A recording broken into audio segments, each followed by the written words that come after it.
बिस्मिल्लाहिर्रहमानिर्रहीम। अस्सलाम वालेकुम नादरीन, आप यूट्यूब चैनल देख रहे हैं। मैं इमरान खान हूँ। मैं सबसे पहले आपको जो पंजाब कॉलेज वाला इंसिडेंट है जो बहुत ज़्यादा फैलता चला जा रहा है उसकी कुछ चीज़ें बताता हूँ और उसका रीज़न है। रीज़न ये है कि लेटेस्ट जो मुझे अभी पता चली, मेरी कुछ बच्चियों से अब बात हुई है। मैं इसके अंदर दिलचस्पी नहीं ले रहा था। मेरा ये मानना था कि कॉलेज का एक मौक़िफ़ है, दूसरी जानिब तलबा का एक मौक़िफ़ है, इसके ऊपर एक गैर जानिबदाराना इंक्वायरी होनी चाहिए।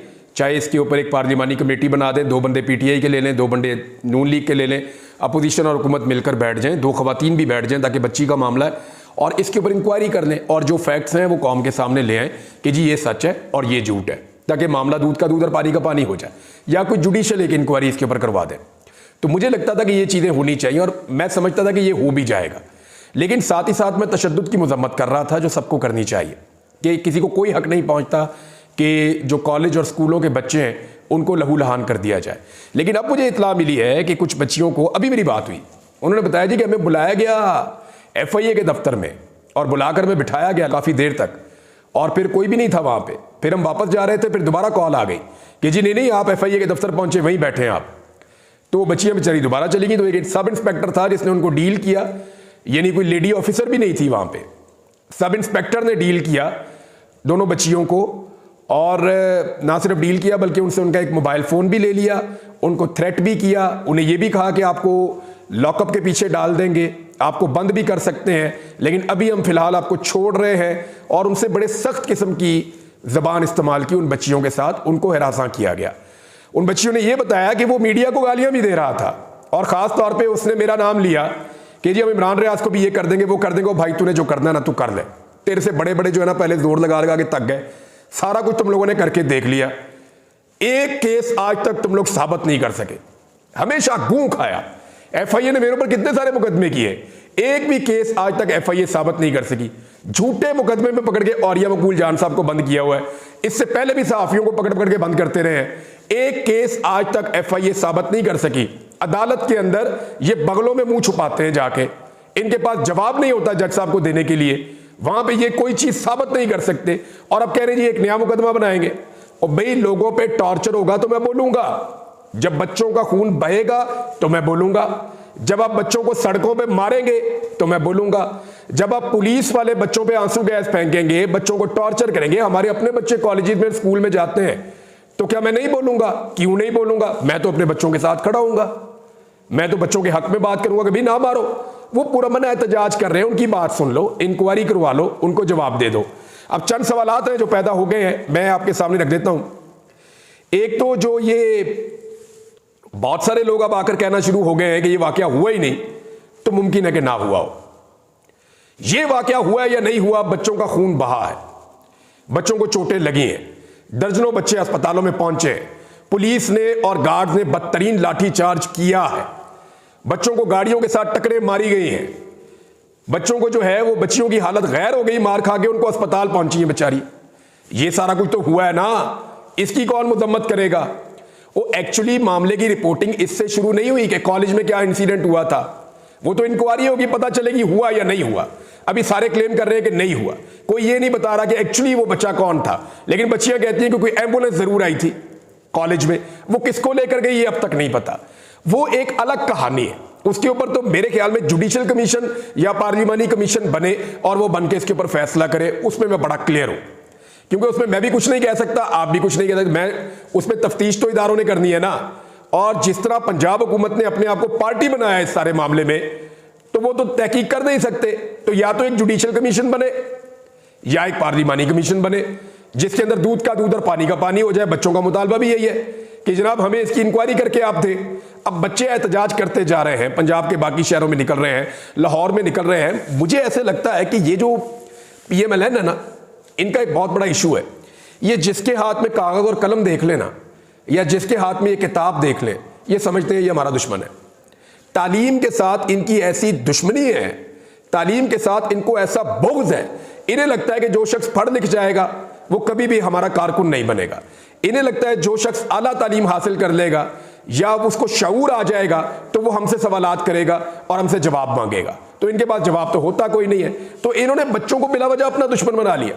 यार बेशुमार बच्चे हैं जो हो सकता है नवाज शरीफ को भी पसंद करते हो, आपने उनको भी डंडे मार दिए, बहुत सारे बच्चे हैं जो इमरान खान को पसंद करते हो, आपने उनको भी डंडे मार दिए। क्या ये बच्चे अडियाला जेल गए थे, जाकर इमरान खान से मिले थे, वहां से पूरा मंसूबा लेकर आए थे कि ऐसे ऐसे हम एक झूठी कहानी बनाएंगे, ऐसे ऐसे हमारे गार्डों की नौकरियां तब्दील हो जाएंगी, उनकी शिफ्टें बदल दी जाएंगी, ऐसे एक एम्बुलेंस का साउंड होगा, ऐसे एक इंसिडेंट होगा, बच्चे उसके ऊपर एहतजाज करेंगे, टीचर उसके ऊपर बच्चों को थ्रेट करेंगे, फिर FIA को इस्तेमाल किया जाएगा, सारा खेल खेला जाएगा। क्या ये सारा कुछ अडियाला जेल में तय हुआ था?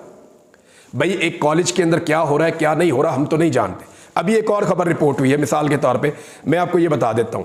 अब ये वाकया तो कोई नहीं जानता था कि ये वाकया कैसे हुआ, कौन किया, किस तरीके से हुआ।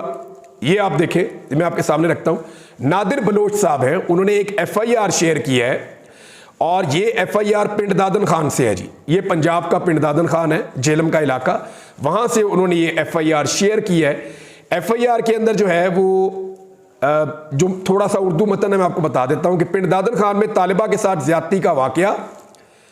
एजुकेटेड स्कूल की 8 साला तालिबा को स्कूल की कैंटीन के ठेकेदार ने मुबैना ज्यादती का निशाना बना डाला।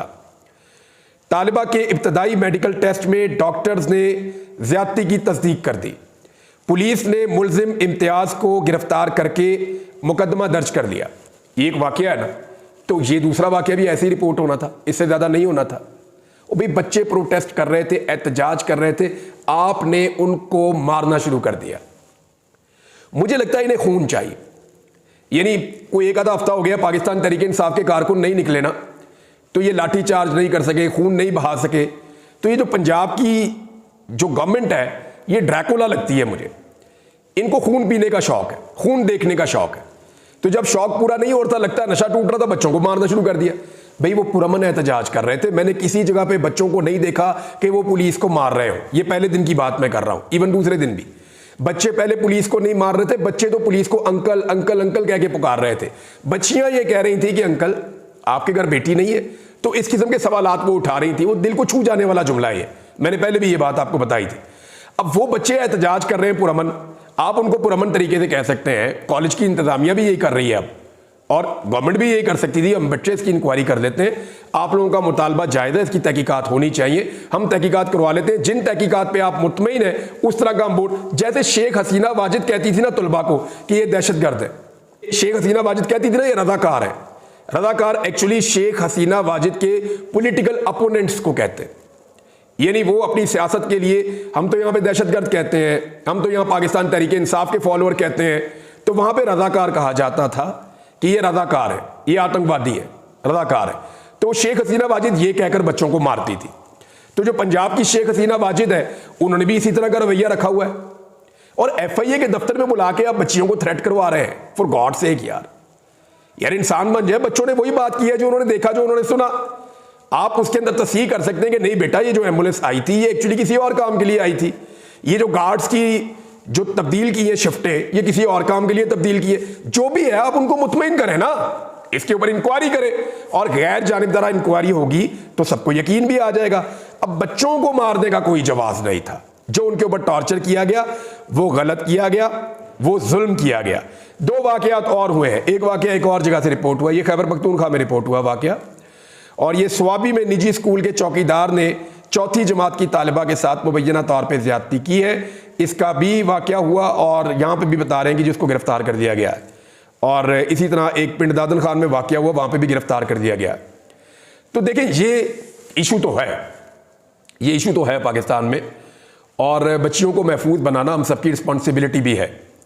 ये सिर्फ अपोजिशन का, हुकूमत का काम नहीं है, पूरे मुआशरे का काम है, सबका काम है। और स्पेशली जब माँ बाप बच्चों को स्कूलों में भेजते हैं तो वो मुतमईन हो जाते हैं कि जी हमारे बच्चे स्कूलों में चले गए हैं, कम से कम स्कूल और कॉलेज की हदूद में जब तक हम उन्हें लेने नहीं जाते तब तक वो मुकम्मल तौर पे महफूज हैं। अगर वो अपने बच्चे बच्चियों को स्कूलों और कॉलेजों में भेजने के बाद भी ज़हनी तौर पे इसी खौफ का शिकार रहेंगे, तो क्या हम एक मुआशरे में रहते हैं, एक शहरों में रहते हैं, या हम जंगल में रहते हैं कि जहाँ पे जो बच्चा बाहर निकले तो माँ बाप को फिक्र हो गया पता नहीं कोई और बड़ा जानवर खा ना जाए हमारे बच्चों को। तो ये रियासत की जिम्मेदारी है, रियासती इदारों की जिम्मेदारी है, हुकूमत की जिम्मेदारी है, अपोजिशन की जिम्मेदारी है। सबको ये जिम्मेदारी लेनी पड़ेगी और लेनी चाहिए। अब इसके ऊपर किसी ने शौक पूरा करना ना मीडिया को दबाने का, अब जिस तरह की प्रेस कॉन्फ्रेंस की, और प्रेस कॉन्फ्रेंस से पहले वो जो वजीर इत्तलात ने आगे मीडिया को धमकियां दी है, यार मैं तो कहता हूं हमारी सहाफती बरादरी जो है वो पता नहीं क्या उनको हो गया है, गैरत ही नहीं जाग रही। मरियम नवाज ने कुत्ते कहा, इनकी गैरत नहीं जागी। परवेज रशीद ने जो भी कहा, गैरत नहीं जागी। वो हमारे जो चीफ जस्टिस ऑफ पाकिस्तान है, उन्होंने बेशुमार अलकाबात से नवाज दिया मीडिया को, कुत्ते भी कह दिया और पता नहीं खारिज दादा कुत्ते कह दिया, रेबीज वाला कुत्ता जो काटता है वो कह दिया और पता नहीं क्या कुछ कह दिया, गैरत नहीं जागती। बिकाऊ माल कह दिया, गैरत नहीं जागती। गंडापुर के एक जुमले के ऊपर जनाब बाइकआउट भी होगा, ये भी होगा, वो भी होगा। मुझे लगता है कि पाकिस्तान का मीडिया भी जो है ना, वो एक तरह से टाउटी कर रहा है। कमजोर जो है वो काबू आ जाए तो उसको दबाता है, ताकतवर जो हुक्म दे उसको हुक्म को बजा लाता है। यही पाकिस्तान का मीडिया कर रहा है। यहां पे खड़ी होकर इंफॉर्मेशन मिनिस्टर ने बाकायदा धमकी लगाई है, खबरदार किसी ने सवाल किया तो, खबरदार कोई ऊंची आवाज में बोला तो, खबरदार किसी ने माहौल खराब किया तो शहजादी साहिबा आ रही हैं, शहजादी साहिबा आ रही है, खबरदार कोई माहौल खराब ना करे और बिल्कुल अच्छे बच्चों की तरह बन के रहो। जिसने शरारत की फिर मैं उसके इदारे में शिकायत लगाऊंगी और उसका मतलब समझ दो, उसका मतलब तुम्हारी नौकरी गई। यार इस नौयत की धमकियां तो आज तक सुनी भी नहीं थी।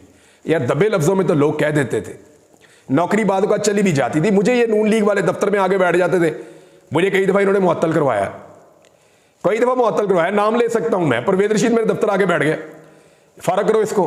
ख्वाजा साद रफीक, इतने बड़े जमहूरियत के चैंपियन, मेरे दफ्तर में आकर बैठे, फर्क करो इसको। और फाद हुसैन जनाब आगे, बात सुनने वाला कौन? फाद हुसैन। मुझे कई दफा फारक किया फाद हुसैन ने, बीट चेंज कर दी, मुअत्तल कर दिया। ये काम जनाब फाद हुसैन सब करते थे इनके कहने पे। तब मैं समझता था शायद फाद हुसैन न्यूट्रल है, लेकिन बाद में मुझे पता चला कि ये तो एक ही साइड से खेलते हैं, तो उन्होंने कह दिया इन्होंने कर दिया तो क्या फर्क पड़ता है, ये तो बाद में पता चला मुझे। लेकिन मेरे अल्लाह की ज़ात बहुत बड़ी है, पहले भी इन्होंने बड़े मुकदमे बनाए, बड़ी चीजें की हैं। अब ये मीडिया को बाकायदा थ्रेट कर रहे हैं और मीडिया सुकून से ठंड प्रोग्राम बैठ के देख रहा है। ये मीडिया की क्रेडिबिलिटी भी खत्म हो जाएगी, बिल्कुल खत्म हो जाएगी। मुझे आज फोन आया मुबीन आरफ जट जो MNA है गुजरांवाला से, उनके वालिद का, आरफ जट साहब। उन्होंने कहा जी मेरी फैक्ट्री के ताले तोड़े हैं, पहले सील किया था, ताले तोड़े, उनको खोला है, वहां से 13 से 14 करोड़ रुपए का माल उठाकर ले गए हैं। 13 से 14 करोड़ रुपए का माल उठाकर ले गए। आईनी तरमीम में वोट दो तो 50 करोड़ से 1 अरब रुपए तक मिल जाएगा। आईनी तरमीम में वोट नहीं दोगे 14 करोड़ का माल फैक्ट्री से उठाकर ले गए। फिर वो कहते हैं हमारे घर के ताले तोड़े, ताले तोड़ के अंदर दाखिल हुए, जितने हमारे घर के अंदर सेफ थे उनको तोड़ा और कीमती सामान वहां से भी उठाकर ले गए। और वो मुझे पूछ रहे थे यार हमें किस बात की सजा मिल रही है, हमने इस मुल्क में इलेक्शन लड़के गलती कर ली है, लोगों ने मेरे बेटे को वोट डाला, मेरा बेटा MNA बन गया और हमें तो कोई भी वोट नहीं डालता, वोट तो डाला लोगों ने इमरान खान को। अब हम ये कहते हैं कि इमरान खान का वोट है, हमने बेईमानी नहीं करनी। इस मुल्क में बेईमानी ना करने की हमें यह सजा मिल रही है कि हमारी फैक्ट्री, गोदाम, घर, हर चीज तबाह हो रही है। उसके ऊपर मरियम नवाज की जबान नहीं खुलेगी। खून पीने का शौक है ना, ऐसा लगता है कि ये चाहते हैं कि टॉर्चर चले, जुल्म चले, बर्बरियत चले, उसके अलावा इन्हें और कुछ पसंद नहीं है। दूसरी जानिब जो है वो जरका साहिबा से मेरी बात हुई, डॉक्टर जरका। उन्होंने सुबह फजर की मैंने नमाज पढ़ी तो मुझे उनका एक मिस कॉल आया हुआ था, मैंने उन्हें कॉल की तो उन्होंने मुझे कहा कि जी मेरे साथ बहुत बुरा हो रहा है। मैंने कहा जी आपके साथ क्या हुआ? उन्होंने कहा जी मैं पाकिस्तान के बाहर थी, मेरा बेटा, अच्छा मुझे ये पता था उनका एक जो छोटा बेटा ना वो ज़हनी तौर पे थोड़ा सा बीमार है, मैं समझा उसको उठा लिया था। उन्होंने कहा उसको नहीं उठाया, मेरा एक बड़ा बेटा है और वो इंजीनियर है और वो काम करता है, उसको उठा लिया एजेंसियों ने। मैंने कहा जी फिर क्या हुआ? कहते जी उसके बाद मेरे बेटे से बात करवाते थे। मैंने बेटे से कहा मेरी इनसे बात करवाओ, बात भी नहीं करते थे और धमकाते थे। मेरा बेटा कहता था ये मुझे कभी नहीं छोड़ेंगे, आप वापस आ जाएं। तो वो एक माँ है, वो बैरून मुल्क से, PTI ने मना किया आपने नहीं आना, वो मजबूर होकर पाकिस्तान आ गई। बेटे को कहते थे तुम्हारी माँ को पता है करना क्या है, सिर्फ तुम मुझे कॉल करके बुलाओ इधर। माँ पहुंचती है और उनको मिलने के लिए जाती है, अपनी पार्टी की क़यादत से रब्ता करती है। शिबली फराज साहब ने हाथ खड़े किए, उन्होंने कहा जी ठीक है हम आपके साथ जरूर हैं, लेकिन ये मामला आपको हल करना है, आप जाएं, जाके उनसे मुज़ाकरात करें और मिले। तो शिबली फराज साहब ने मशवरा दिया और वो जाके मिल रही हैं। उन्होंने जाके मुलाकात की, मुलाकात करके उन्होंने कहा जी आप मुझे रख लें अपने पास, मेरे बेटे को छोड़ दें। उन्होंने कहा ये हम नहीं कर सकते, बेटा आपका इधर ही है, आपने कहीं जाना है तो जाएं। उन्होंने कहा जी मेरा क्लिनिक तो खोल दें, मेरी कमाई वहां से होती है। उन्होंने क्लिनिक खोल दिया। अब जरका साहिबा खैबर पख्तूनख्वा भी जा रही हैं, इस्लामाबाद, लाहौर, जहां दिल कर रहा है वहां जा रही हैं, वो घूम फिर रही हैं। लेकिन उनका बेटा जो है, उनके बकौल जो उन्होंने मुझे कहा, एजेंसियों की हिरासत में है, उन्होंने अपने पास रखा हुआ है। वो ये कहती हैं कि मैं वोट डालना ही नहीं चाहती, ना मुझे पैसा चाहिए, ना मैं वोट डालना चाहती हूँ। ये उन्होंने कहा मुझे अभी तक कि ना मैं पैसा ले रही हूँ, ना मैं वोट डालना चाहती हूँ, ना मैं आईनी तरमीम के हक में हूँ। मैं इमरान खान से बेवफाई कभी नहीं करूंगी। मैं इनसे पूछती हूँ तुमने मुझे क्यों चुन लिया, बाकी भी तो हैं। तो मैंने उन्हें बताया, मैंने कहा जी बाकियों में भी ऐसे ही दबाव है, हर एक पे अपने अपने लेवल का दबाव पड़ रहा है, ये आपके दबाव का तरीकाकार थोड़ा अलग हो सकता है। उन्होंने कहा जी बड़े अच्छे तरीके से मेरे बेटे को रखा हुआ है, मुझे भी अच्छी जगह पे रख देते हैं जब मैं उनके पास जाती हूँ। तो मैंने उन्हें कहा जी मैंने जिम जाना है, तो उन्होंने मुझे उधर भी भेज दिया, जो हम खाने के लिए मांगते हैं वो भी दे देते हैं। लेकिन वो कहते हैं जी आपने वोट डालना है आईनी तरमीम के हक में। मैंने कहा फिर आप क्या करेंगी? उन्होंने कहा जी मेरे पास 2 रास्ते हैं, आज आखिरी मेरे पास मौका है, मैं उनको वार्निंग दूंगी आज कि जी मैं अब मजीद चुप नहीं रह सकती, मैं इस मामले को खोल दूंगी। उन्होंने एक ट्वीट किया भी है, और फिर मैं अदालत में भी जाऊंगी अपने बेटे की बाजियाबी के लिए। पाकिस्तान है, यहाँ पे कोई तो कानून है ना, ये सरजमीन बेआईन और बेकानून तो नहीं है। तो मैं जाऊंगी, मैं एक सेनेटर हूँ और मेरे साथ ये ज्यादती नहीं की जा सकती, और अगर मुझे ज़्यादा उकसाया जाएगा, जोर डाला जाएगा मेरे ऊपर, तो फिर मैं इस्तीफ़ा दे दूंगी, मैं वोट नहीं डालूंगी। अब तक तो डॉक्टर जरका ने यही कहा है। पाकिस्तान तहरीक इंसाफ ने कहा था कि बैरिस्टर अली जफर आपका केस लड़ेंगे, मुकदमा लड़ेंगे। अभी तक वो कह रही हैं जी उनकी तरफ से कोई जवाब नहीं आ रहा। दूसरी जानिब जो रियाज फतियाना साहब हैं, उनकी फैमिली को, यानी उनके बेटे को जिन लोगों ने उठाया, उन्होंने रियाज फतियाना साहब को और उनकी वाइफ को बार बार ये कहा कि देखिए आपकी पार्टी आपके साथ खड़ी नहीं हो रही। देखिए कोई आता है अदालत में, देखिए आप जब अदालत में आते हैं अपने बेटे को बाजियाब करवाने के लिए, कोई आता है, कोई आपके साथ आपकी पार्टी का बंदा खड़ा नहीं हुआ। जो पार्टी आपके साथ खड़ी नहीं हो रही, आप उस पार्टी के साथ क्यों खड़े हो रहे हैं? और ये बात जो है वो दिल को लगने वाली बात है। यानी पाकिस्तान तहरीक इंसाफ की लीडरशिप ने डॉक्टर जरका को भी अकेला छोड़ दिया और रियाज फतियाना को भी अकेला छोड़ दिया मुश्किल वक्त में, कि तुम अपनी लड़ाई खुद ही लड़ लो। यानी तुमने अपने आप को खुद ही बचाना है, तुम अपनी लड़ाई खुद ही लड़ लो। यानी ये तो एक तरह की सहूलतकारी है जो पाकिस्तान तहरीक इंसाफ की लीडरशिप आईनी तरमीम के हक में कर रही है। ये चीजें बताना मेरी रिस्पॉन्सिबिलिटी है, मैं आपको इसलिए बता रहा हूं। नंबर पूरे नहीं हो रहे, ये आपको फिर मैं बता रहा हूं कि रियाज फतियाना भी वोट कोई नहीं डालेगा। जिस दिन वो असेंबली में आके बैठेगा, आप देखिएगा वो तमाशा क्या होगा। बहुत मुश्किल है, बहुत मुश्किल है, बहुत मुश्किल है। और डॉक्टर जरका का भी बहुत मुश्किल है अब तक की जो इंफॉर्मेशन है उसके मुताबिक। तो एक चीज तो आप समझ लीजिए कि पाकिस्तान तहरीक इंसाफ पूरी ताकत के साथ अपने उन अरकान के साथ खड़ी नहीं हो रही जिनके साथ जुल्म और ज्यादती हो रही है। इसके ऊपर इससे अगर 5% भी जुल्म और ज्यादती नून लीग या पीपल्स पार्टी के साथ होती ना, तो बिलावल की तकरीर याद है, कितने बेगैरत हो आप, याद है, याद है। यही सारा काम जो है वो PMLN ने और पीपल्स पार्टी ने करना था। लेकिन पाकिस्तान तहरीक इंसाफ जो है बिल्कुल ठंड प्रोग्राम, ऐसा लगता है खामोश सहूलतकारी की जा रही है। अगले वीडियो में कुछ फैक्ट्स आपको बताता हूं। अब तक के लिए इतना ही, अपना ख्याल रखिएगा, अपने चैनल का भी। अल्लाह हाफिज़।